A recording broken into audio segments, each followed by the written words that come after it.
It began like a whisper carried by the Miami heat, a story that twisted through every neighborhood, from the neon-soaked streets of South Beach to the quiet suburbs where families locked their doors at sunset. People spoke in low tones, afraid that even mentioning his name might summon him. The Miami Butcher. The nickname alone sent a chill through the city's humid air, spreading a kind of dread that no one could quite escape. Between March and August, 6 bodies were discovered, each mutilated, each arranged with an unsettling precision. But the strangest part wasn't what he did to them. It was what he didn't leave behind. No fingerprints, no hair, no DNA, not even a footprint. It was as though he walked through every crime scene without ever existing. The first victim was found near Coconut Grove, a woman in her mid-30s named Lisa Mendez. She was a nurse beloved by her patients and had gone missing after her evening shift. Her body was discovered in an alley behind an old clinic. The cuts were so clean that detectives first thought she had been killed by a surgeon. The second victim appeared just 10 days later. A retired teacher, carefully placed in his own living room chair, hands folded neatly over his chest. The police began to see a pattern, but they didn't yet understand it. Each body bore that same grotesque signature, a faint smile carved into the face. It wasn't random. It wasn't rage. It was ritual. The city changed overnight. The nightlife that once pulsed through Miami's veins slowed to a nervous crawl. Taxi drivers refused to pick up strangers after dark. Beach parties ended early. Even the police felt it. A heavy, choking pressure that wrapped around every investigation. Detectives worked around the clock, exhausted and haunted. They wanted to catch a killer, but they were chasing a ghost. Surveillance footage showed no one. Neighbors heard nothing. Every crime scene was almost sterile, like someone had wiped reality clean before walking away. When the 6th victim appeared, something finally broke in the city. Her name was Julia Kane, a local journalist who had been investigating the killings. Her death was personal, methodical in a way that told detectives she had gotten too close. The police chief called a press conference, his voice trembling behind the microphone as he promised justice. But behind closed doors, the task force was desperate. Then came a break, a single thread that unraveled everything. A fingerprint, faint but traceable, on a medical form found in Julia's car. It belonged to a man named Raymond Cross. Raymond wasn't what anyone expected. 36 years old, a paramedic, no criminal record. He volunteered at a homeless shelter on weekends and was well liked by his co-workers. When the detectives first brought him in, he didn't resist. He didn't ask for a lawyer. He simply sat down, folded his hands on the table, and looked at them with calm, unblinking eyes. There was something unsettling about his composure. Most suspects panicked, sweated, or cried, but Raymond looked as if he were waiting for them, as if he knew this moment would come. Detective Morales, a veteran of 20 years, led the questioning. He'd seen everything: drug lords, serial killers, hitmen. But Raymond was different. He wasn't defensive or angry. He was polite, almost gentle. "You think I did those things," he said softly, "but you're wrong. I didn't kill them. I helped them." The words hung in the air like smoke. Morales leaned forward, narrowing his eyes. "Helped them how?" Raymond smiled faintly. "I cured them. They wanted peace, and I gave it to them." The detectives exchanged uneasy glances. They'd heard killers justify their crimes before, talk about voices or destiny or revenge. But this was different. Raymond spoke with the calm confidence of a doctor explaining a medical procedure. He even referred to his victims by their first names, recalling details about their lives, their fears, their pain. He said he met them all through his work as a paramedic or at the hospital. "They told me they couldn't take it anymore," he said, "the noise inside their heads. So I showed them a way out." When investigators searched his apartment, the horror deepened. Everything was spotless, organized, unnervingly clean. But in a locked drawer, they found something that changed the course of the case, and a set of journals neatly labeled by month and year. Inside each entry described a procedure. Every victim had a page, sometimes two. The language was detached, clinical, almost scientific. Subject 3 exhibited signs of emotional instability. Recommended complete release. Procedure successful. It was like reading a surgeon's notes after an operation, except these weren't medical cases. They were murders. The media went wild when news of his arrest broke. "The Miami butcher caught!" the headline screamed. But even then, not everyone believed it. How could a man so quiet, so composed, be capable of such horrors? His neighbors described him as kind. Someone who always offered to carry groceries or check in on the elderly. His co-workers at the hospital were stunned. "He was the calmest paramedic we had," one nurse said. "He never panicked, even during the worst trauma calls." But that calmness, the detectives realized, was his disguise. It wasn't peace. It was control. In the interrogation room, Morales pressed on, trying to break through that wall of composure. "Why the smile?" he asked. "Why carve that into their faces?" Raymond looked up, his blue eyes as steady as glass. "Because they were finally at peace," he said. "They didn't need to suffer anymore. I wanted the world to see what peace looks like." It was that moment, captured forever on the police tapes, that sent a shiver through every officer who heard it. He truly believed he was saving them. The recordings from those first interviews would later become infamous, played on documentaries, dissected by psychologists, studied by criminologists who tried to understand what went wrong inside Raymond Cross's mind. Some said he was a narcissistic psychopath, obsessed with control and power. Others believed he suffered from a delusion of grandeur, that he saw himself as a kind of savior. But the most unsettling theory came from a forensic psychologist named Dr. Heller. "He's not insane," she said during a press briefing. "He's aware. He knows exactly what he's done, and he believes in it." The more the police listened to him, the clearer it became that Raymond didn't fear punishment. He didn't even see himself as guilty. When asked if he regretted what he'd done, he paused, then answered, "Do you regret curing a patient? I did what they couldn't do for themselves." His tone was gentle, almost soothing, like he was comforting the detectives instead of confessing to murder. Late one night, after another long interrogation, Morales watched Raymond through the glass window of the observation room. The man sat quietly, eyes closed, breathing slow and steady. There was no fear, no anger, no guilt. Morales turned to his partner and muttered, "He's not human." But Raymond was human. That was the real horror. A man who looked ordinary, who blended in with everyone else, who smiled when he spoke, and who believed his victims should thank him. As the evidence piled up, it was impossible to deny. DNA traces matched. Blood found in his car linked to 2 victims. His journals lined up with the times and dates of the murders. The Miami butcher had finally been caught. But what the police didn't realize then, what they would only understand much later, was that capturing Raymond Cross didn't end the nightmare. It was only the beginning, because somewhere behind those calm blue eyes, hidden beneath the quiet words and clinical logic, was a darkness deeper than anything they had ever faced. And once they opened the door to his mind, there was no closing it again. Would you like me to continue and expand? Part 2 in 1,200 words next, showing the intense psychological interrogation scenes and how the police tapes start revealing his twisted logic.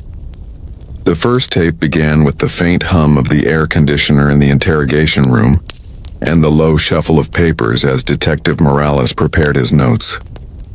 Across the table, Raymond Cross sat perfectly upright, wrists resting calmly on the steel surface. His posture was straight, his gaze steady, his breathing unnervingly slow. There was no nervous tapping of fingers, no darting of eyes. If anything, he looked like a man waiting for a patient, not a murderer waiting for judgment. The red recording light blinked to life, and Morales started with the basics: his name, his job, his address. But Raymond's voice carried a strange, detached warmth that made the room feel colder. He spoke like someone reading a script he'd memorized long ago. When the formalities were over, Morales leaned forward and asked softly, "Do you understand why you're here, Raymond?" A faint smile flickered across Raymond's face. "You think I killed them," he said, calm and matter-of-fact. Morales nodded. "Yes, I think you did." Raymond tilted his head, eyes glinting. "No," he whispered, "I didn't kill them. I cured them." The words echoed in the room, followed by a silence so heavy that even the recording seemed to hesitate. Morales exchanged a glance with his partner through the one-way mirror. They had interrogated murderers who lied, who pleaded, who broke down, but never one who sounded so certain of his righteousness. Morales pressed gently, trying to keep him talking. "Cured them of what, Raymond?" Raymond leaned back, the corners of his mouth tightening into something between pity and amusement. "Noise," he said finally. "They all had too much noise in their heads. The kind that never stops. I could see it in their eyes." His tone carried no malice, no mockery, just calm sincerity, the kind that twisted the stomachs of everyone listening. Over the next few hours, Morales guided him through each victim, name by name. Raymond remembered them all: Lisa, Robert, Julia. He spoke of them with an eerie tenderness, as though recalling old friends. "Lisa couldn't sleep," he said softly. "She told me her mind wouldn't stop screaming. You could see it in her hands, the way she'd clench them until her nails broke the skin. She didn't want to live like that." Morales listened, forcing his expression to remain steady. "So you decided to end her life?" Raymond smiled faintly. "I didn't end it. I freed it." Morales changed tactics, leaning closer. "You freed her by cutting her open?" He snapped, the edge of disgust creeping into his voice. Raymond's eyes flickered with something, not guilt but disapproval, as though Morales had missed the point. "You talk about cutting," he said, "but you don't understand. I didn't hurt them. I removed the part that was killing them. The noise, the pain. After that, there was only peace." The calmness of his explanation sent a chill through the room. Morales had spent decades studying human cruelty, but this was something else. A logic that didn't belong in any sane mind. In the second tape, recorded 2 days later, Raymond was more talkative. Perhaps the long hours alone in his cell had softened his resistance, or maybe he simply wanted to be understood. "You look at me like I'm a monster," he said to the camera, his tone almost sorrowful. "But you don't see what I see. You don't hear what I hear. The world is drowning in noise, thoughts, fears, regrets. I just wanted to help people find silence." The word silence seemed sacred to him, something pure and necessary. When Morales asked him how he chose his victims, Raymond paused for a long time before answering. "They chose me," he said. "They reached out in their own way. They were ready."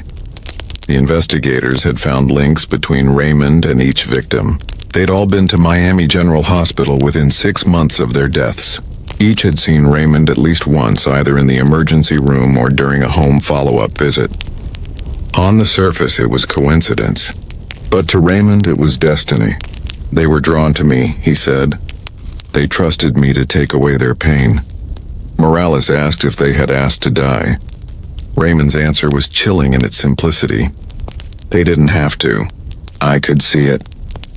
When you've been around enough dying people, you learn to recognize the ones who are already gone. At one point, Morales asked, "Do you feel remorse, Raymond? Do you feel anything for what you've done?" Raymond smiled gently, tilting his head in curiosity. "Do you feel remorse when you cut away a tumor, detective?" Morales froze. "That's not the same," he said quietly. "They were people." Raymond's tone didn't waver. "So is cancer in a way. It's just cells that don't know when to stop growing. Pain is the same. It spreads, consumes. I stopped it before it could take the rest of them." Behind the glass, Dr. Heller, the forensic psychologist assigned to the case, whispered into her recorder. "Subject displays organized delusional thinking. No overt psychosis. Believes killings were acts of compassion." She studied the way Raymond spoke. No stuttering, no agitation. Every word deliberate. He wasn't trying to convince Morales. He genuinely believed every syllable. The third tape, taken a week later, was darker. Raymond had grown quiet again, less cooperative, more cryptic. He stared at the ceiling for long stretches before answering questions. Morales tried provoking him, showing photos of the victims, describing the fear they must have felt. Raymond only blinked. "Fear is temporary," he said. "Peace is forever." Morales slammed his hand on the table, frustration breaking through his professionalism. "You butchered innocent people and you call that peace?" Raymond's expression didn't change. "Innocent," he repeated softly. "You think anyone is innocent? We all carry something we can't control. I just gave them a way out of it." The tension in the room was suffocating. The longer the tapes rolled, the clearer it became that Raymond's mind operated on a logic completely detached from empathy. He didn't rage or gloat. He rationalized. And that was far worse. Each confession sounded like a medical lecture, precise and detached. Morales tried everything: anger, sympathy, silence, but Raymond never cracked. The only time his voice softened was when he spoke of the silence.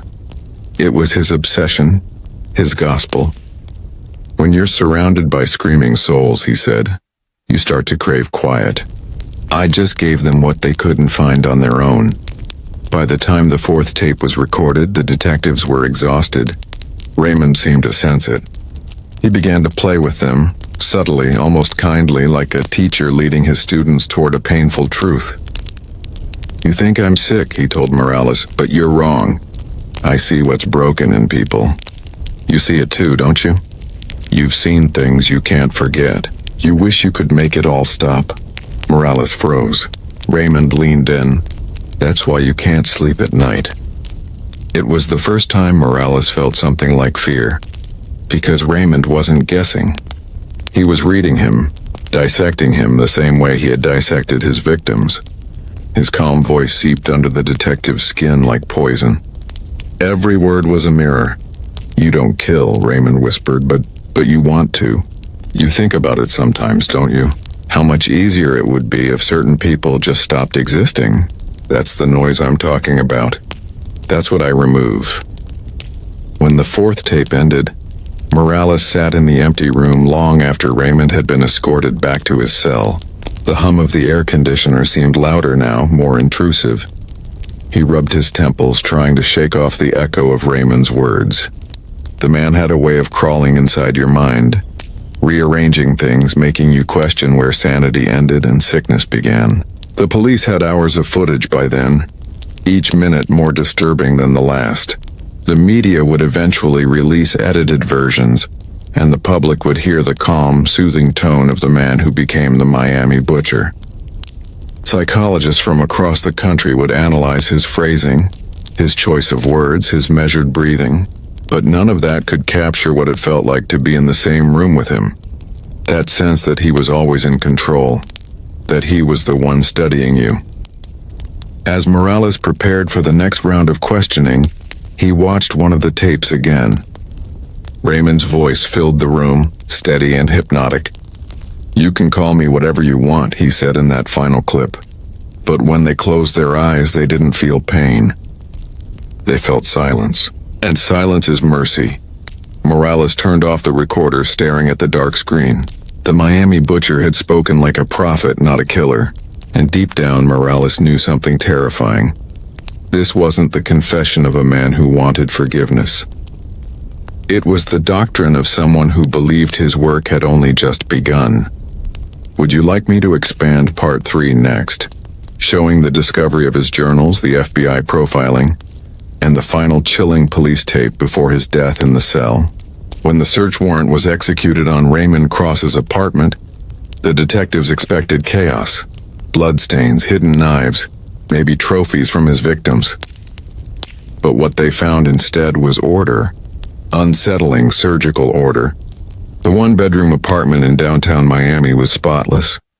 Every book was aligned, every utensil perfectly arranged. The air smelled faintly of disinfectant. There wasn't a speck of dust, not a single fingerprint on any surface. It felt less like a home and more like an operating room. The only trace of Raymond's humanity came from the walls. Dozens of medical textbooks and anatomy posters, each meticulously pinned and framed. Morales walked slowly through the apartment, feeling the cold stillness of the place. It was like stepping into the mind of someone who had erased every sign of life except for logic and control. In the bedroom, a small mahogany desk caught the attention of forensic techs. Inside its locked drawers lay the first real evidence that tied Raymond's calm confessions to the horrors he had described. Lined up in perfect order were 6 black leather notebooks, each labeled by month and year. Their spines were embossed with neat golden letters, case studies. Morales sat down and opened the first one, his hands trembling slightly as he flipped through the pages. What he saw made his stomach twist. Every page was covered in Raymond's neat handwriting, clinical, detached, emotionless. There were detailed sketches of human anatomy, not the kind found in textbooks but drawn from real, intimate familiarity. Arteries, muscle structures, incisions, each labeled carefully, as if he were documenting an experiment. On the 3rd page, Morales found something that made his throat tighten. It read Subject 1, L. Mendez, insomnia, auditory hallucinations, severe anxiety. Recommended full silence. Procedure successful. Below the description was a small sketch. A woman's face with a carved smile. Morales slammed the notebook shut and took a step back, his hands shaking. This wasn't a diary. It was a logbook. Every victim had an entry, each one described with clinical precision. There were no signs of remorse, no emotion, just cold observations. Subject 2, R. Watkins, persistent guilt. Spoke of voices. Surgical intervention necessary. Subject 3, J. Kane, curiosity fatal. Pain short-lived. Morales felt bile rise in his throat. As investigators combed through the notebooks, the disturbing picture of Raymond's psyche began to take shape. He didn't see murder as a crime. He saw it as procedure, a cure for what he perceived as human suffering. His writing reflected the same calm detachment that marked his interrogations. He described each killing as though he were performing a medical experiment, not taking a life. The incisions must be clean, one line read. Noise is stubborn. It hides in the smallest nerves. The final entry was dated just 2 days before his arrest. Next subject approaching. Peace is near. Soon they will all be quiet. The FBI's behavioral analysis unit was called in to assist. They set up in a dimly lit conference room. The notebooks spread across the table like pieces of a grotesque puzzle. Dr. Eleanor Heller, the forensic psychologist who had been studying Raymond, flipped through the pages slowly. Her expression remained composed, but her eyes betrayed unease. He doesn't see himself as evil, she murmured. He's not killing out of rage or compulsion. He believes he's healing them. That's what makes him so dangerous. He's logical. Another agent leaned forward. So he's delusional? Heller shook her head. No, delusions require disorder. Raymond's mind is perfectly ordered. That's what's terrifying. He's rational, methodical, and entirely convinced that his moral compass is correct. When the team reviewed his employment history, the connections deepened. Raymond had worked emergency shifts at Miami General Hospital for 8 years. His colleagues described him as precise, calm under pressure, the kind of paramedic who could handle carnage without flinching. But some began to recall small details. How he sometimes lingered over trauma cases. How his eyes would glaze over when patients screamed, as though he was analyzing the sound instead of reacting to it. One nurse remembered something that now seemed horrifying in hindsight. He once said, she told the detectives, sometimes mercy looks like stillness. I thought he meant sedation. Now I'm not so sure. In the days following the discovery of his journals, detectives continued to record Raymond's interviews. Each tape became more unsettling than the last. When confronted with the notebooks, he didn't deny writing them. Instead, he nodded proudly. You found my work, he said softly. Do you understand it now? Morales replied through gritted teeth. I understand you're a murderer, Raymond smiled faintly. Murder is chaos. This was order. He paused before adding, "You think they suffered, but they didn't. The suffering ended the moment I began." His tone carried no arrogance, just a calm finality, as if he were explaining a natural law. Then came the final tape, the one that would never be released to the public until years later. It was recorded on Raymond's last day in custody. The camera showed him sitting in the same interrogation room, wearing a white jumpsuit, his hands cuffed to the table. Morales entered the room exhausted but determined. He'd spent weeks trying to understand what drove this man. What line of thought turned compassion into mutilation? Raymond looked up and smiled politely. "Detective Morales," he said, "you look tired. The noise is getting to you too, isn't it?" Morales ignored him. "We found your notebooks," he said. "You wrote that you were preparing for something bigger. What did you mean?" Raymond's eyes flickered with something, not fear, not hesitation, but amusement. "You think it ends with me," he said. "You think you've won." Morales frowned. "What are you talking about?" Raymond leaned forward until his cuffed hands clinked against the table. "You're not listening. You never listen. There are others like me. They understand the silence. They've seen what I've seen." Morales froze. "Others?" Raymond nodded slowly. "They watch, they wait. Miami was only the beginning." His voice dropped to a whisper. "You'll hear them soon. You'll know." The recording captured every word, every subtle shift in his tone. He wasn't bluffing. He was certain. Morales tried to press him for names, locations, anything that could make sense of what he'd just said. But Raymond only smiled. "You can't catch silence, detective," he said softly. "It's already inside you." Those were his final words on record. That night, Raymond was placed in a high-security cell under suicide watch. Guards checked on him every 15 minutes. But sometime between 3 and 3:20 a.m., the security cameras in his block went dark. When they came back online, Raymond Cross was dead. His throat had been slit with a shard of broken mirror, the glass piece missing from his sink. There was no footage showing how he got it. No sign of struggle, no noise. He had died as he had lived, in perfect silence.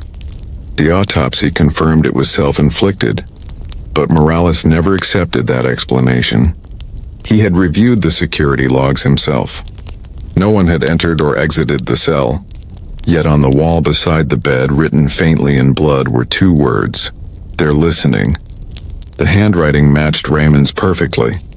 The warden ordered the message scrubbed off before the media arrived, but Morales took a photograph. He kept it hidden in his desk for years, haunted by the feeling that Raymond hadn't been lying. After Raymond's death, the case officially closed. The Miami butcher was gone and the city tried to breathe again, but the police tapes continued to circulate privately within law enforcement, used for training, for study, for understanding evil. Those who watched them often reported the same reaction, a strange unease, a whispering doubt that crept in at the edges of their thoughts. Raymond's calm voice had a way of seeping under the skin. He didn't shout. He didn't rage. He reasoned, and somehow that was worse. When the tapes eventually leaked online, millions listened. The recordings became infamous, analyzed and debated by armchair psychologists and true crime fanatics alike. But none of them understood what Detective Morales felt every time he heard that final whisper. Because Raymond hadn't just confessed, he had left behind a message, one that felt less like a warning and more like a prophecy. Miami had been his beginning. His silence had only just started to spread. Would you like me to expand part 4 next, showing how the tapes leaked, the copycat killings began, and the terrifying ending where the doctrine of silence is mercy resurfaces? When the police tapes of Raymond Cross were leaked online, the world reacted with fascination and horror in equal measure. It started quietly, a Reddit thread on a true crime forum, a link to a website claiming to host the full, uncut interrogation tapes of the Miami butcher. Within days, The files had been shared across social media platforms, analyzed in podcasts, and uploaded to video channels where millions listened to Raymond's calm, emotionless voice explaining his philosophy of silence. The recordings were stripped of the screams, the grief, and the blood. What remained were the words, hypnotic, eerily soothing, almost philosophical. People who listened said his voice stayed with them. It didn't shout. It lingered. The public couldn't look away. Documentaries followed, dissecting every sentence he spoke. Some listeners claimed to hear hidden messages in the background noise, faint whispers that weren't part of the recording. Others began quoting him online, turning his words into strange mantras. Noise is the disease. Silence is the cure. It became a viral phrase printed on shirts used as hashtags. It was morbid fascination at first, but then came something darker. Communities forming around his ideology. They called themselves the Healers, online groups devoted to understanding Raymond's teachings. Most were harmless true crime obsessives fascinated by his composure. But a few took it too far. 3 months after the leak, the first copycat killing appeared in Jacksonville. The body of a 40-year-old man was discovered in his apartment, laid out carefully on his bed. His hands were crossed over his chest and a faint smile was carved into his face. The police found a message scrawled on the bathroom mirror in crimson letters. Silence is mercy. The method was identical to Raymond's, right down to the clean incisions and the lack of any forensic trace. The media immediately dubbed the unknown killer the Butcher's Shadow. For Morales, the headline was a nightmare he had prayed would never come true. He flew to Jacksonville to consult on the case. As he entered the crime scene, the memory of Raymond's final words came back like a whisper in his mind. There are others like me. They watch. They wait. Morales stared at the message on the mirror, his reflection trembling in the blood-red words. He knew this wasn't random. Someone had studied Raymond's tapes, memorized them, believed in them. The doctrine of silence was spreading, just as Raymond had promised. The FBI quickly confirmed that several online users from the Healers forums had vanished in the weeks leading up to the Jacksonville murder. One username in particular, Quiet Light, had posted chilling comments quoting Raymond almost word for word. Mercy is not murder. Mercy is ending the noise. The user deleted their account the same day the Jacksonville body was found. Digital forensics traced the location to a small town outside Miami. But when authorities raided the apartment, it was empty. The only thing left behind was a single USB drive labeled Case Studies 2.0. Inside were recordings, distorted audio of what sounded like another voice repeating Raymond's words, imitating his tone perfectly, followed by the same eerie silence that ended every police tape. Across Florida, whispers of the Butcher's followers began to circulate. Rumors spread of missing people, mostly drifters and addicts, all last seen meeting someone they met in support groups online. The pattern was unmistakable. Every scene was staged with surgical care. Every body bore the same mark of the smile. Morales found himself reliving the past, every sleepless night haunted by the knowledge that Raymond's madness had not died with him. It had multiplied. The media frenzy reignited, feeding the hysteria. Talk shows debated whether the tapes should ever have been released. Psychologists appeared on TV to warn about the danger of turning killers into icons, but it was too late. The internet had transformed Raymond into something else. Not a man, not even a killer, but a myth. People no longer saw the blood or the horror. They saw a symbol, a calm voice promising peace in a world of chaos, and that was what made it unstoppable. One night, Morales sat alone in his apartment playing one of the original tapes. He had listened to them hundreds of times during the investigation, but now something felt different. The sound was slightly warped, as if new layers of noise had been added beneath Raymond's voice. He turned the volume up.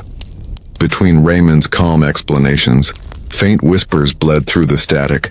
Not words, but breathing, dozens of overlapping breaths, synchronized. Morales' pulse quickened. He checked the file against the official version. The whispers weren't there. Someone had altered it. Someone was remaking the recordings, spreading them again. Days later, another body appeared, this time in Orlando. The killer had left behind a USB drive containing a message for the police. When the FBI opened the file, it was a recording of Raymond's voice, or someone mimicking him flawlessly. The voice said, "The detective still hears the noise. Help him find silence." The body was positioned exactly like the others, but this time, a photograph had been pinned to the victim's chest. A picture of Detective Morales, taken from his police file. The threat was clear. Morales was no longer just a detective chasing a killer. He was part of the story. The butcher's followers wanted him to become one of Raymond's subjects. He was the symbol of resistance to their twisted faith, and they meant to silence him too. Security was tightened around Morales. He refused to leave Miami despite the warnings. He couldn't walk away, not after seeing what Raymond had unleashed. He began working privately with Dr. Heller again, trying to understand the psychology of the cult spreading through the state. They reviewed thousands of online messages and found a disturbing trend. New posts written in Raymond's exact style, using his phrasing and rhythm. But these weren't copied quotes. They were new. Someone out there was continuing his work. The deeper they looked, the more impossible it seemed. The messages were coming from dozens of accounts across multiple cities, all posting at the same time. Some from verified IP addresses belonging to dead users. Either the group was larger than anyone realized, or someone had automated Raymond's voice and language into an algorithm. The digital ghost of the Miami butcher was alive, spreading faster than any human ever could. Then came the final blow. On the anniversary of Raymond's arrest, the Miami Police Department's server was hacked. All archived case files related to Raymond Cross vanished overnight. In their place was a single audio file titled Silence Continues.mp3. When the authorities played it, the familiar voice filled the speakers. Calm, measured, inescapable. "You can kill the body," it said, "but not the idea. The cure must continue." At the end of the recording came the sound of slow, synchronized breathing, dozens of voices merging into one whisper. "We are listening." After that, the killings spread beyond Florida, Louisiana, Georgia, even Texas. Each one identical. Each one signed with the same message.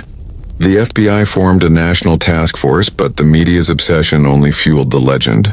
Every time someone watched a documentary, every time a podcast replayed Raymond's words, the doctrine spread to new ears. People began to see him not as a killer, but as a philosopher of death. And in the darkest corners of the internet, his followers began organizing. Months passed. Morales retired early, unable to escape the noise in his own mind. He moved north, trying to disappear, but the silence never came. Sometimes late at night, he'd wake to faint static from his old police radio, a sound that hadn't worked in years. Once he thought he heard Raymond's voice in the interference whispering his name. He smashed the radio, but the silence that followed felt worse. Years later, when Morales died, the paramedics who entered his apartment found it eerily clean, everything arranged with obsessive precision. On the desk lay a single piece of paper with 4 words written neatly in red ink. "Noise is the disease." And beside it, a USB drive labeled Case Study. No one ever determined where the handwriting came from. The FBI locked the file away, but the legend of the Miami butcher only grew stronger. People still search for the original tapes, still listen late at night, drawn to the strange calm in his voice. They say if you listen closely enough, you can hear the faintest whisper beneath the recording. A breath that doesn't belong to Raymond Cross, a new voice, waiting, patient, whispering the same promise he once made. Silence is coming, and this time it won't stop in Miami.